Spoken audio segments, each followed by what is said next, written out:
খাসাড়ি ভাষা সংবাদ এই চ্যানেলের মাধ্যমে আপনার সামনে আন্তর্জাতিক খবর তুলিয়া ধরাই বা আপনারা এই চ্যানেলটা সাবস্ক্রাইব করবা এবং ভিডিওটা লাইক শেয়ার করবা। আজকের গুরুত্বপূর্ণ খবর হইল যে ইসরায়েলের বড় বড় 60 জন অফিসারের অ্যাক্সিডেন্ট হয়েছে। ইসরায়েলের ক্যাবিনেট মন্ত্রীর গাড়ি অ্যাক্সিডেন্ট হয়ে ফাউবান গেছে। ইসরায়েলি আর্মি চিফর অ্যাক্সিডেন্ট হয়েছে। ওলা বড় বড় 60 জন অফিসারও 3 গ্রুপিতির অ্যাক্সিডেন্ট হয়েছে। এটা আল্লাহর গজবও আপনারা মন করতে পারেন, আর হয়তো স্বাভাবিক অ্যাক্সিডেন্টও মন করতে পারেন। আর অন্যদিকে ইন্টারন্যাশনাল ক্রিমিনাল কোর্টে ওয়ারেন্ট জারি করছে নেতানিয়াহু সহ 5-6 জন অফিসারের উপরে, যে ওটারও দামাসেমা দিবার লাগে হয়তো কোনো অভিনয় হইতে পারে। তো এই ওয়ারেন্টর মাঠ যখন আইছে তখন নেতানিয়াহুয়ে পশ্চিমা বিভিন্ন দেশের লোকে যোগাযোগ কল খতরা যে কোনো হারে যে কোনো মতে আমার এই ওয়ারেন্ট থেকে বাঁচাও।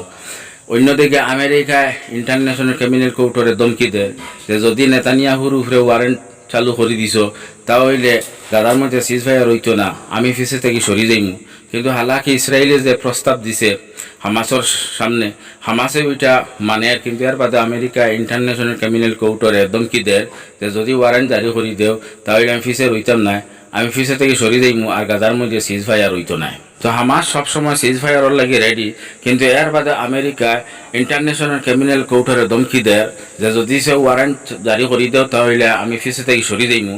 তো হামাসের পক্ষ থেকে ও কথা জবাব দেব হয়েছে যে সিজফায়ারের লাগে আমরা রাজি আছি, আমরাও চাই সিজফায়ার, কিন্তু অস্থায়ী সিজফায়ার আমরা কোনো অবস্থাতে মানতাম না, স্থায়ীভাবে সিজফায়ার হইতো।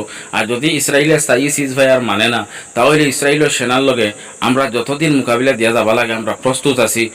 আমেরিকার বিদেশমন্ত্রী অ্যান্টনি ব্লিংকনে কইছেন যে হামাসে সিজফায়ারের লাগে তারা প্রস্তুত আছেন, তারা সিজফায়ার মানতে রাজি।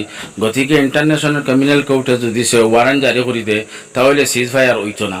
তো ও যেন ইসরায়েলের বড় বড় অফিসার হলোর যেন অ্যাক্সিডেন্টর এটা তারা হয়তো জানি বুঝি হতরা, কারণ আমেরিকা ইসরায়েলি মিডিয়া তারা এই 7 অক্টোবর থেকে এখন পর্যন্ত কত চাল খেলাইয়া আইতরা।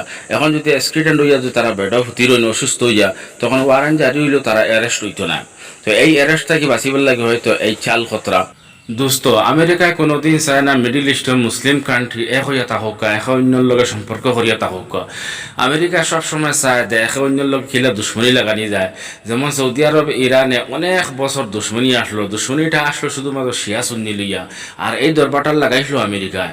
এখন ইরান চালাক হয়ে গেছে, ইরানে চাইয়া দেখছে নিজের মানুষ কিন্তু চিত্রাইয়া রাখে আমেরিকায়, গতিকে ইরানে এখন মিডিল ইস্টের মধ্যে তার সম্পর্ক ঠিক করে।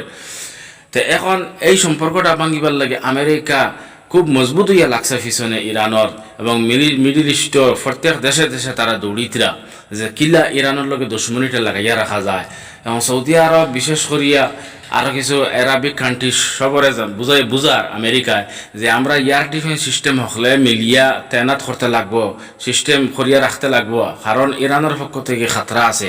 গতিকে ইরানের খাতরা থেকে বাঁচিতে হইলে এয়ার ডিফেন্স সিস্টেম করিয়া রাখতেও লাগবো। ওখান হইয়া মিডিল ইস্ট আরবিয়ান কান্ট্রি যেটা ওতারে সার ইরান থেকে বিগড়াইয়া রাখতে দেখা যাক এখন কোন কোন দেশ আমেরিকার কথা তাই।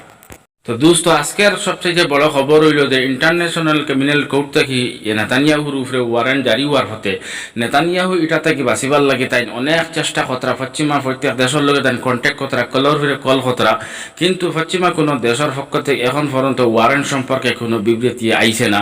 আমেরিকায় তার জানপ্রান্তি চেষ্টা খতরা নেতানিয়াহুরে কীভাবে বাঁচানি যায়। যাই হোক, কিন্তু ইসরায়েলে এখন সবসময় ডর বই লইয়া চলে, কারণ সুরর তো সবসময় ডর থাকে যে কোনবাই পুলিশে তারে ধরিলার।